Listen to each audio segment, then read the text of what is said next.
সাকিব আর মাশরাফির বিষয়টি এটা রাষ্ট্রীয় একটি সিদ্ধান্ত। আমরা চাই যে রাষ্ট্রীয় যেহেতু তাদের বিরুদ্ধে মামলা রয়েছে সেটাকে দ্রুত সমাধানের মাধ্যমে আমিও চাই যে সাকিব মাশরাফিরা যাতে আবার বাংলাদেশের ক্রিকেটে ফিরে আসতে পারে। আমি একদিনে পারবো না, একদিনে এটা সম্ভব না।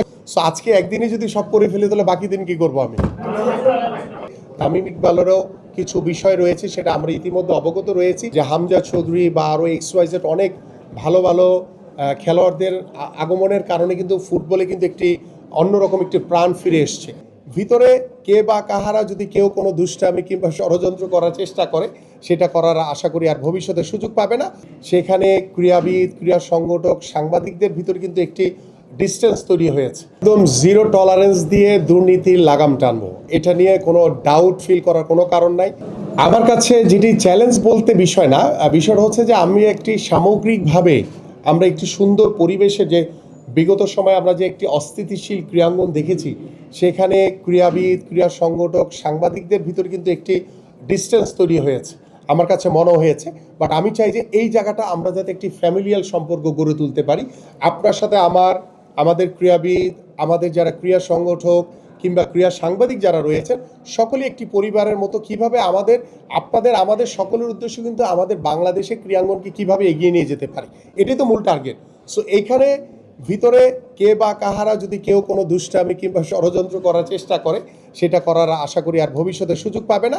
আমরা সকলেই একটি পরিবারের মতো ইনশাল্লাহ একসাথে এগিয়ে যাব। সাকিব আর মাশরাফির বিষয়টি এটা রাষ্ট্রীয় একটি সিদ্ধান্ত।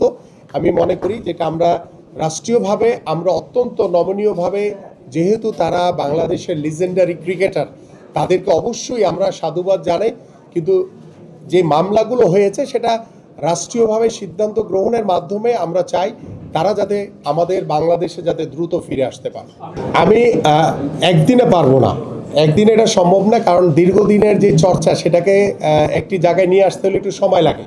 এক্ষেত্রে আপনাদেরও সহযোগিতা লাগবে। আমি চাই যে খেলাধুলার ভিতরে যাতে রাজনৈতিকরণ না করা হয়, দলীয়করণ না করা হয়, এবং যারা খেলাধুলাকে ভালোবাসে, যারা ক্রীড়াঙ্গনকে ভালোবাসে, সেই মানুষগুলোকে আমরা স্পোর্টসের বিভিন্ন সেক্টরে দায়িত্ব দিতে চাই। পাশাপাশি দেখেন, ক্রিকেট বোর্ডের নির্বাচন নিয়ে আমি বিগত সময় বলেছি, এখনও বলছি যে অনেক প্রশ্নবিদ্ধ একটি নির্বাচন হয়েছে। আগামীর যে ক্রীড়াবিদ যাদেরকে সবচেয়ে বেশি আমি ফোকাস করতে চাই, তারা যাতে কখনো আর পিছন দিকে তাকাতে না হয়, তারা যাতে তাদের পরিবারকে নিয়ে ভাবতে না হয়, তারা যাতে স্বাচ্ছন্দ্যে দেশের জন্য খেলতে পারে, তাদের পরিবারকে নিয়ে যাতে ভাবতে না হয় যে আগামীকালকে তার পরিবার কি খাবে, তার বাসায় কি বাজার করবে। আমি সেই চিন্তা ভাবনাটা আমার খেলোয়াড়দের মাথা থেকে সরিয়ে দিতে চাই খুব দ্রুত সময়ের ভিতরে ইনশাল্লাহ। তো ফুটবল না, আমি সকল স্পোর্টসকেই সমান গুরুত্ব দিয়ে আগাবো।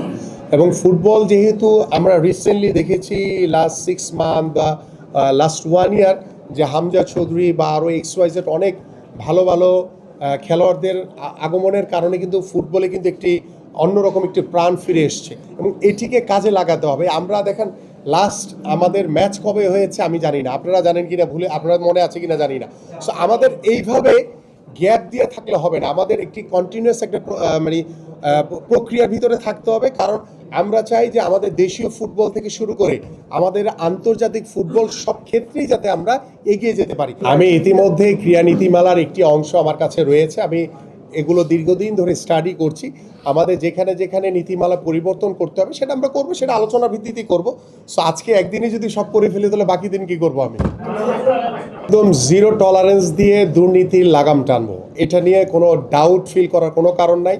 আমি যেহেতু বলেছি যে আপনারা আমার সহকর্মী হিসেবে কাজ করবেন, আপনারা আমাকে যেখানে যে তথ্যগত পান, যেখানে অনিয়ম হয়েছে সেটা আমাকে জানালে আমি তাৎক্ষণিকভাবে দায়িত্ব নিয়ে জিরো টলারেন্স দিয়ে সেটাকে দমন করার চেষ্টা করব, এবং ভবিষ্যতে ক্রীড়াঙ্গনে কোনো দুর্নীতিকে প্রশ্রয় দেওয়া হবে না ইনশাল্লাহ। আমরা চাই যে রাষ্ট্রীয় যেহেতু তাদের বিরুদ্ধে মামলা রয়েছে সেটাকে দ্রুত সমাধানের মাধ্যমে আমিও চাই যে সাকিব মাশরাফিরা যাতে আবার বাংলাদেশের ক্রিকেটে ফিরে আসতে পারে। এই জায়গাটাতে আমরা অবশ্যই অত্যন্ত নমনীয়ভাবে, সহনশীলভাবে এই জায়গাটাকে আমরা প্রাধান্য দিতে চাই। এবং আমি মনে করি যে তামিম ইকবালও দীর্ঘদিন ধরে বাংলাদেশের ক্রিকেটে সে খেলেছে, তামিম ইকবালেরও কিছু বিষয় রয়েছে, সেটা আমরা ইতিমধ্যে অবগত রয়েছি।